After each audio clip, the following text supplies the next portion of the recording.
할렐루야.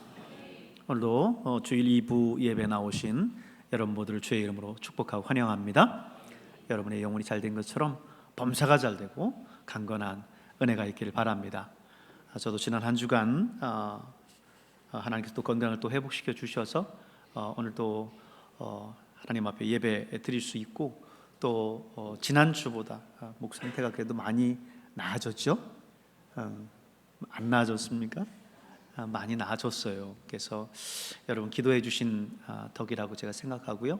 앞으로도 계속 기도해 주셔서 온전히 회복돼서 주님 사역에 잘 또 전념할 수 있도록 함께 해 주시길 바랍니다. 오늘은 우리나라가 일제로부터 해방된 지 제79주년을 맞는 해방기념 주일입니다. 우리나라는 나라를 잃은 채 무려 36년여 동안 일본의 식민 지배를 받고 살았죠. 우리 민족의 삶이 얼마나 당시에 피폐했던지 몇 가지 당시 수치들이 그때의 상황을 우리에게 말해주고 있습니다. 지금 우리나라 평균 수명이 83.64세라고 합니다. 83세, 4세 이렇게 되는 거죠. 그런데 당시 평균 수명이 몇이었느냐 하면 평균 수명이 44세였다라고 그래요. 그러니 당시 상황이 어땠는지를 어느 정도 짐작할 수 있겠죠. 유아 사망률은요, 당시 1000명당 102명으로 인도에 이어서 세계 2위를 기록할 정도였고요. 또 당시 문맹률은 77%나 해당이 됐습니다. 이러한 수치는 당시 삶이 얼마나 고달팠는가라고 하는 것을 대변해 주고 있어요. 삶 자체가 힘들었던 거죠. 죽지 못해 산다, 이런 얘기를 우리가 가끔 하는데 미래에 대한 소망이 없기 때문입니다. 힘들어도 내일에 대한 소망이 있으면 그래도 견디고 살 수 있는데 내일에 대한 소망이 없으면 참 살아가기가 힘들죠. 근데 당시 우리 일제시대가 그랬어요.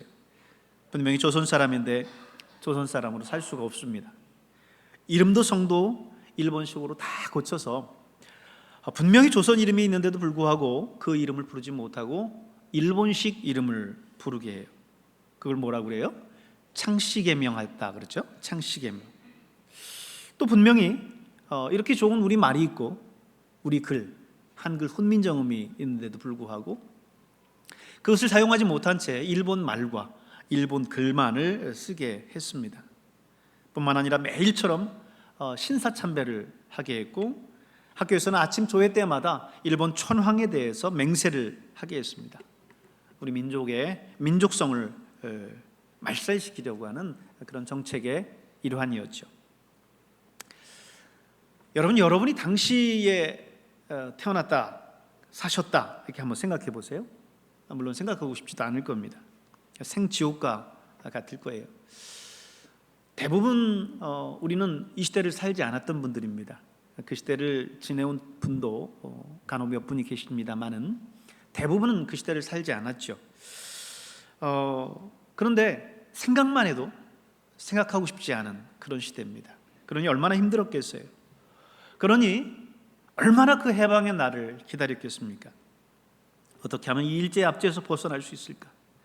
그날만 올 수 있다면 이 한 목숨 초계와 같이 버려서라도 이 나라의 독립을 쟁취하고 싶다. 물리적인 투쟁을 했었던 분들이 있고 또 문학적인 투쟁을 했었던 분들이 있습니다. 물리적인 투쟁이라고 한다면 안중근 의사나 윤봉길 의사와 같은 분들을 말할 수 있겠고 또 문학적인 투쟁을 이야기한다면 당시 시인으로서 문학작품을 통해서 일제에 저항했었던 저항 시인들을 들 수 있을 겁니다. 이상화의 빼앗긴 들에도 봄은 오는가, 한용운의 님의 침묵, 심훈의 그날이 오면, 이런 시들을 우리가 중고등학교 때 배우지 않았습니까? 그 중에 심훈의 그날이 오면이라고 하는 시를 보면요, 정말 얼마나 해방의 그날을 그렸는지, 얼마나 간절히 그렸는지를 절절히 느낄 수가 있어요. 한번 여러분 옛날에 신앙송 같은 거 많이 해봤는데 신앙송 한번 들어보실래요?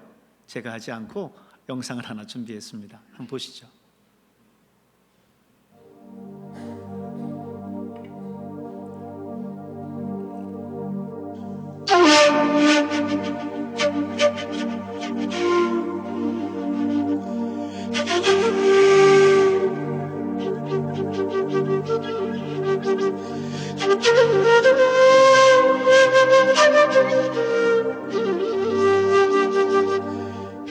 그날이 오면.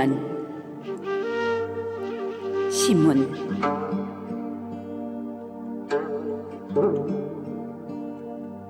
그날이 오면, 그날이 오면은 삼각산이 일어나 더덩실 춤이라도 추고 한강물이 뒤집혀 용솟음 칠 그날이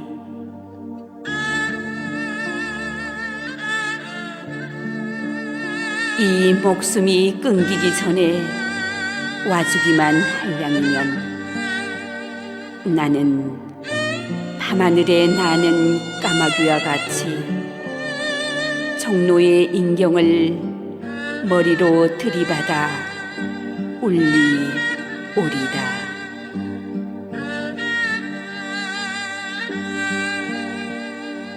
두개골은 깨어져 산산조각이 나도 기뻐서 죽사옴에 오히려 무슨 한이 나모리까.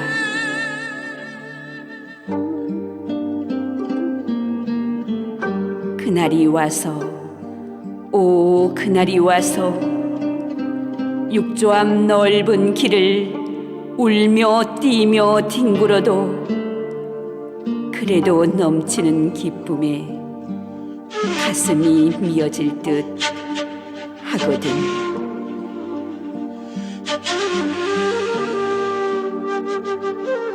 드는 칼로 이 몸의 가죽이라도 벗겨서 커다란 북을 만들어 들쳐매고는 여러분의 행렬에 앞장을 서오리다.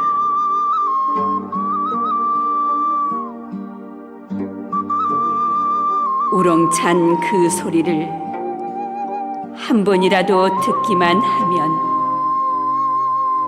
그 자리에 거꾸러져도 눈을 감겠소이다.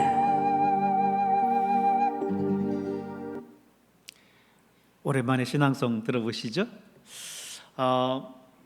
오늘 이날 그날이 오면이라고 하는 이 시를 보면 정말 얼마나 이 시인이 해방을 고대했는지 절절히 느낄 수가 있습니다.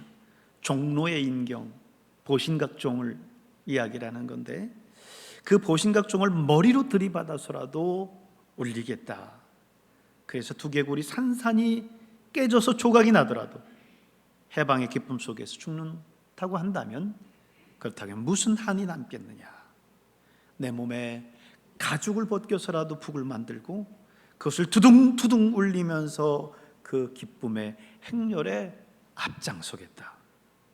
야, 여러분 이 시를 읽노라면요 그 시인의 피 끓는 그 해방에 대한 그 마음이 용솟음칩니다. 아쉽게도 작가 시몬은 해방의 그날을 보지를 못합니다. 그렇지만 그로부터 15년 후 1945년 8월 15일 이 땅에 그렇게 고대하던 해방의 그날이 찾아왔어요. 대한독립만세, 대한독립만세. 전국 방방곡곡에서 새해를 알리는 이 보신각의 종소리처럼 널리 울려 퍼졌습니다. 손에 태극기를 들고 나와서 흔들면서 목이 터져라 만세 만세 만세를 불렀어요. 그로부터 79년이 흘렀습니다. 그리고 오늘 우리는 이 자리에 지금 해방기념주일 예배를 드리고 있어요. 여러분의 마음속에 그날의 기쁨이 오늘 이 시인처럼 여전히 남아 있습니까? 물론 우리는 그날을 경험하지는 못했어요. 그 시대의 아픔과 서름, 그리고 그날의 환희와 기쁨을 우리는 그 시대를 경험한 분들만큼은 느끼지는 못할 거예요.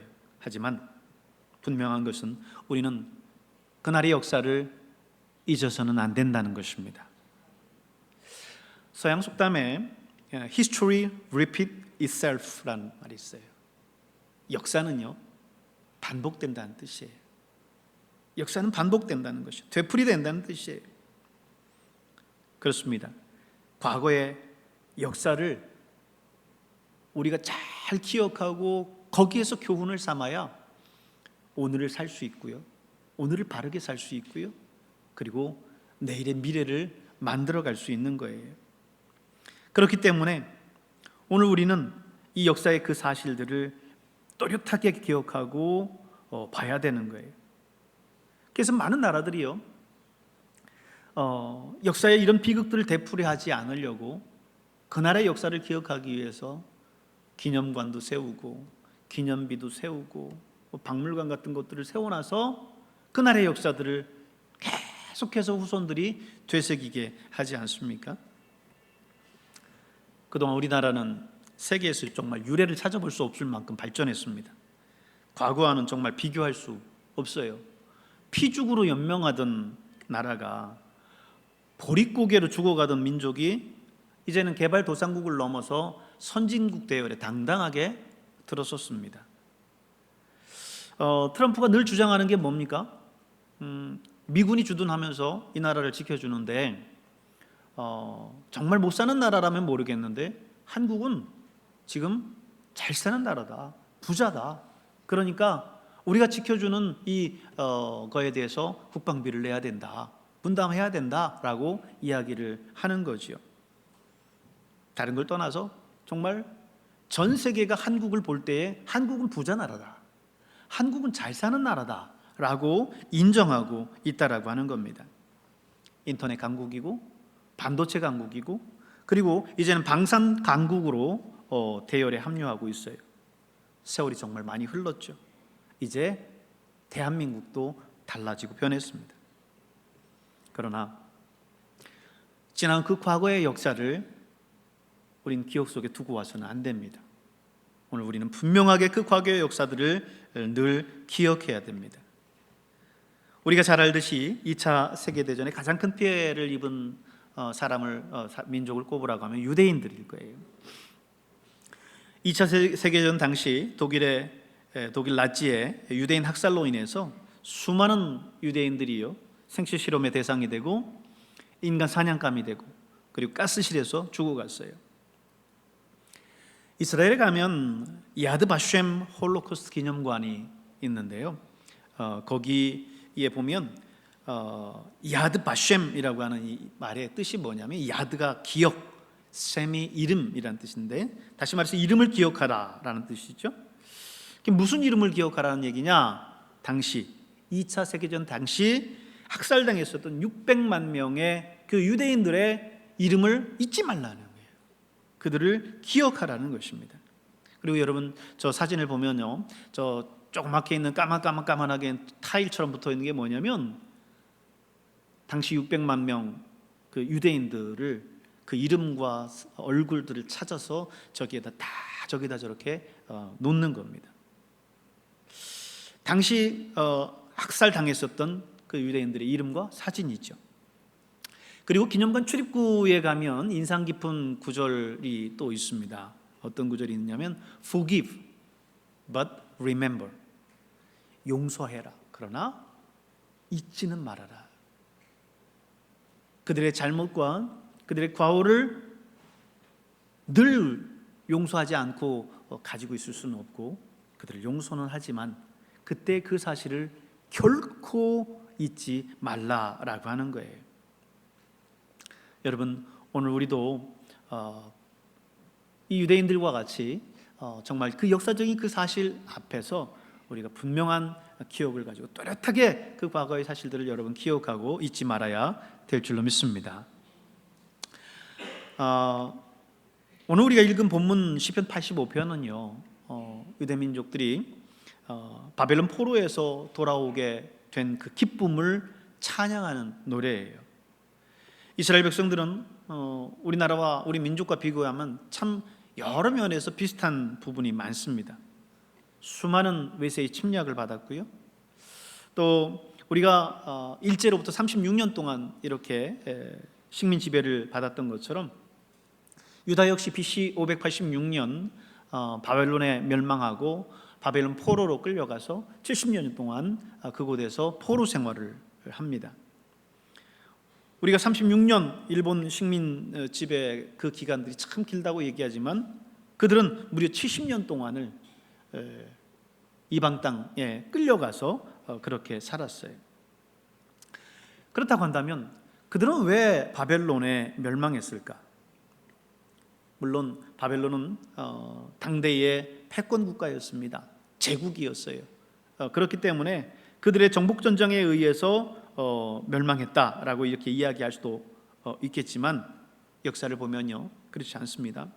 바벨론도 이후 등장한 페르시아에 의해서 멸망하고요, 그 페르시아도 헬라에 의해서 멸망하고, 헬라 역시 다시 로마에 의해서 멸망합니다. 그 권세가 끝까지 가지를 않아요. 세계사 속의 제국의 흥망성쇠는 계속해서 반복됐습니다. 그러므로 이스라엘의 멸망 원인은 이 바벨론이라고 하는 그런 외적인 원인보다 이스라엘 백성들, 특별히 오늘 시편 기자는 어디에서 찾았냐면 내적인 원인에서 문제를 찾았어요. 그게 뭐예요? 하나님을 떠난 죄악이라는 거예요. 하나님을 떠난 죄악. 그들이 하나님을 부여잡고 하나님 안에 있었을 때는 하나님께서 그들을 축복하셨지만, 그들이 하나님을 배반하고 떠나서 우상을 섬기면 하나님 여지없이 그들을 심판하셔서 이방 나라를 들으셔서 심판하셨다라고 하는 겁니다. 그래서 결국 북이스라엘도 아수르에 의해서 멸망하게, 또 남유다 역시 바벨론에 의해서 멸망하게 되죠. 그렇습니다. 우리가 국방력을 튼튼히 하고 경제를 부강하게 하는 그런 외적인 면도 중요하겠지만 가장 중요한 것은 우리의 내면의 힘이지 않을까 싶습니다.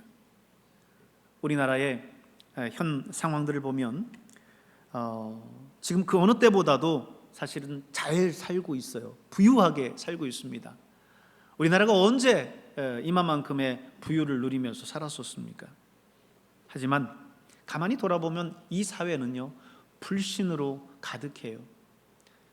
잘 사는 것만큼 정말 이 나라도 그 내면적으로도 강해져야 되는데, 그것보다는 정치, 경제, 사회, 문화, 종교, 교육 모든 영역 속에서 신뢰보다는 불신이 가득하다라고 하는 것을 느낍니다. 정치권에서는 당리당략을 위해서 서로가 서로를 물어뜯고, 그리고 모든 정책에 있어서 반대를 위한 반대를 거듭합니다. 사회적으로는 이념과 사상의 갈등이 심해져서 해방 이후 6.25 전쟁 전에 이 나라에 그렇게 이념적인 갈등이 많았던 것처럼 그렇게 혼란스러워요. 또 동성애 문제 역시 이 사회 질서를 무너뜨리고 있지요. 교육계 심각한 또 문제를 보십시오. 아이들이 선생님을 때리고요, 입에 담을 수 없는 욕을 합니다. 이런 아이들 앞에서요, 선생님들은 예전처럼 아이들을 체벌하거나 훈계하지 않습니다. 지방에서 함께 임원을 하는 우리 장로님들 가운데 두 분이 다 또 교사신데 그분들 하는 말씀이 그래요. 학교에서 괜히 애들 건드렸다가 학교 학생 인권이니 뭐니 해서 학교 전체가 발칵 뒤집히기 때문에 아이들이 떠들면 떠드는데도, 아이들이 그냥 책상에 누워 자면 자는 대로 노터치, 노터치라는 거예요. 이런 내적인 문제들은 결국 이 사회를 무너뜨리고 말 겁니다. 그렇기 때문에 오늘 우리는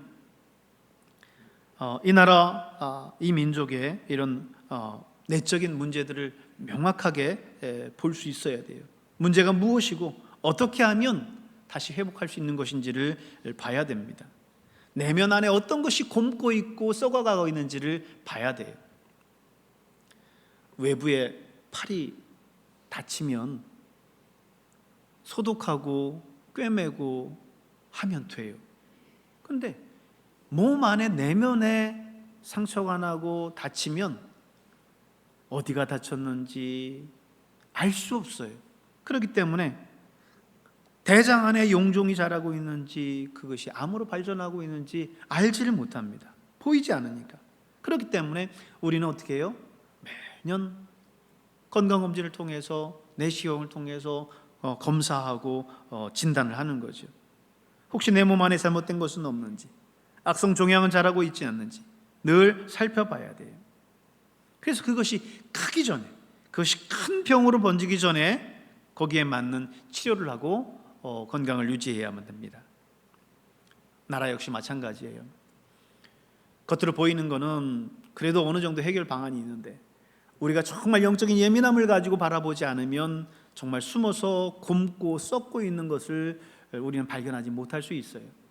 세상 사람들은 그저 이 세상의 흐름이 그러느니 하면서 그렇게 동성애에 대한 그런 문제 역시 그렇게 심각하게 받아들이지 못할 수도 있고, 그 외에 다른 정말 하나님 기뻐하시지 않는 그런 많은 부분들이 있는데도 불구하고 알지 못한 채 그냥 넘어갑니다. 그러나 여러분, 오늘 우리는 이 나라를 위해서 기도하고 이 민족을 위해서 기도하면서 무엇이 정말 하나님이 기뻐하시지 않는 것인지, 영적으로 어디에서 곪고 터져 있는지를 우리는 발견하고 그것을 위해서 치유해 나가야 될 줄로 믿습니다.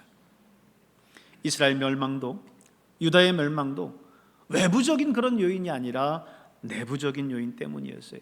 그들이 하나님을 떠났기 때문에, 하나님을 떠나 죄악 가운데 거하고 이방신을 섬기면서 우상을 섬겼기 때문에 그들은 멸망할 수밖에 없었던 겁니다. 오늘 본문의 말씀도 보세요. 이 모든 원인을 이 죄악에서 찾고 있어요. 1절을 보십시오. 같이 한번 읽어볼까요? 여호와여, 주께서 주의 땅에 은혜를 베푸사 야곱의 포로된 자들이 돌아오게 하셨으며, 그럽니다. 여기서 포로된 자들이라는 게 뭐예요? 바벨론 포로에 있는 그 백성들, 그 유다 백성들이 이제 그 포로에서 돌아올 수 있도록 했다, 하나님께서 그렇게 해주셨다라고 말하는 겁니다. 이 포로 귀환의 의미를 어디에 두고 있느냐? 바벨론이 약해져서? 아니, 어떤 당시 외교적인 그런 문제들로 인해서? 아니요. 하나님이 그 땅의 백성들의 은혜를 베푸셔서, 하나님께서 그들의 죄악을 용서해 주셔서라는 겁니다. 자, 2절을 보세요. 주께서 주의 백성의 죄악을 사하시고 그들의 모든 죄를 덮으셨나이다. 그들의 죄로 말미암아 바벨론의 포로로 되게 하셨고, 그들의 죄를 하나님께서 용서하시고 덮어주심으로 말미암아 이제 그 포로에서 다시 돌아올 수 있도록 해주셨다. 이 역사의 이 사건, 바벨론으로부터 포로 귀환, 바벨론의 멸망했었던 그 사건, 이 모든 것들을 하나님과의 관계 속에서 지금 풀어가고 있습니다. 여러분, 그렇습니다. 이 민족, 이 나라를 향한 하나님의 그 섭리와 뜻을 우리가 발견해야 될 줄로 믿습니다. 겉으로 그저 보이는 사회적인 현상이나 이런 것들을 통해서 바라보는 것이 아니라 정말 영적인 눈으로 기도하면서 이 나라를 바라보실 수 있길 바랍니다. 이 사회를 놓고 또 정치인들을 놓고 또 여러 가지 현안들을 놓고 하나님 앞에 우리가 깨어서 기도하면 하나님과의 관계 속에서 이 모든 것들을 풀어가야 됨을 우리는 알게 됩니다. 오늘 우리가 하나님 앞에 간절히 이 나라의 민족을 위해서 기도하실 수 있기를 바랍니다. 그러므로 우리는 하나님의 은혜 아래 있는 것이 가장 중요합니다. 하나님의 은혜 아래 있는 것이 중요해요. 하나님에게서 떠나서는 안 돼요. 이 나라의 기독교의 부흥의 역사들을 한번 살펴보십시오. 정말 칠흑 같은 종교적인 어둠의 땅이었습니다. 그런데 하나님께서 이 나라를 긍휼히 여겨주셔서 선교사들을 통해서 복음을 전해주셨어요. 가난한 이 땅, 우상에 찌들어 있는 이 땅을 하나님께서 하나님 앞에 돌아오게 하셨습니다. 그리고 이 땅을 축복하셔서 물질적으로도 경제적으로도 정치적으로도 외교적으로도 이제 성장하게 하셔서 정말 전 세계에서 우뚝 솟아오르게 하셨습니다. 그런데 놀랍게도 이렇게 하나님께서 축복하셨으면 이 땅이 더 열심히 하나님을 섬기고 더 열심히 하나님 앞에 더 가까이 나가야 되는데, GNP가 2만 불을 넘으면서 4만 불을 오르내릴 때 점점 이 나라의 신앙은, 이 나라의 기독교의 그 부흥의 모습들은 하얀 곡선을 그리고 있습니다. 하나님과의 관계를 우리가 잘 생각해야 돼요. 이스라엘 백성들을 보십시오. 하나님을 떠나고 우상을 섬길 때 하나님은 여지없이 이스라엘을 심판하셨습니다. 당신의 선택한 백성이라 할지라도 이방의 손에 넘기셔서 그들 단호하게 심판하셨어요. 우리는 흔히 그렇게 이야기를 많이 했습니다. 이 민족, 이 땅 대한민국은 제2의 이스라엘로서 하나님께서 이 민족을 선택하셨다라는 그런 자부심 속에서 이야기를 많이 했습니다.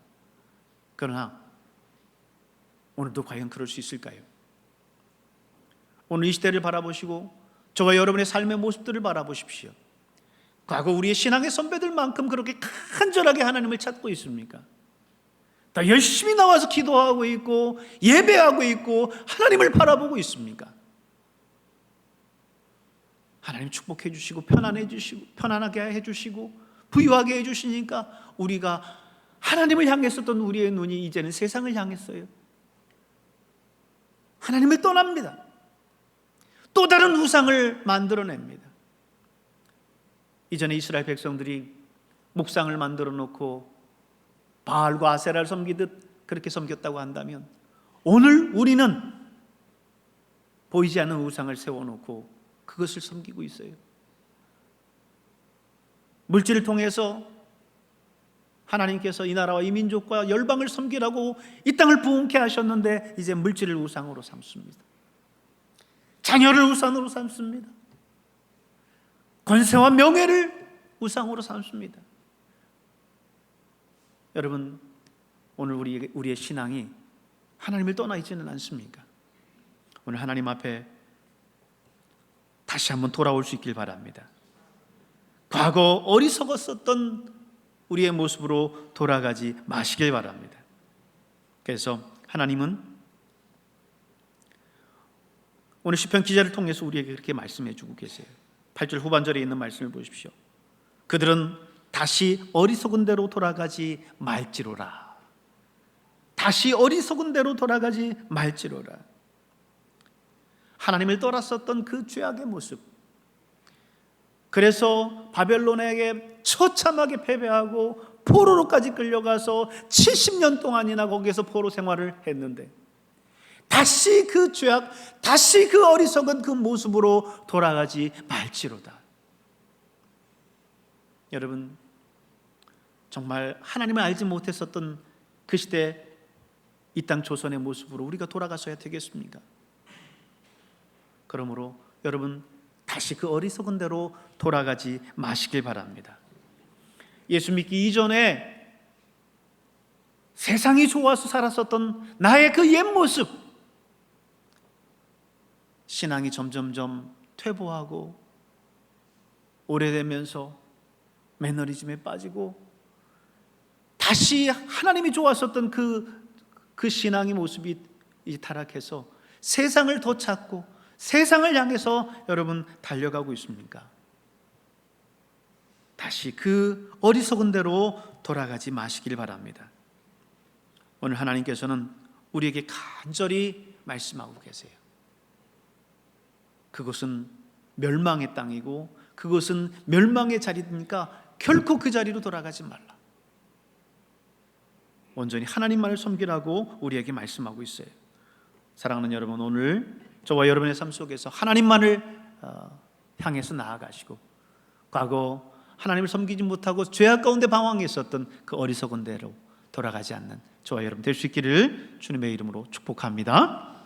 기도하겠습니다.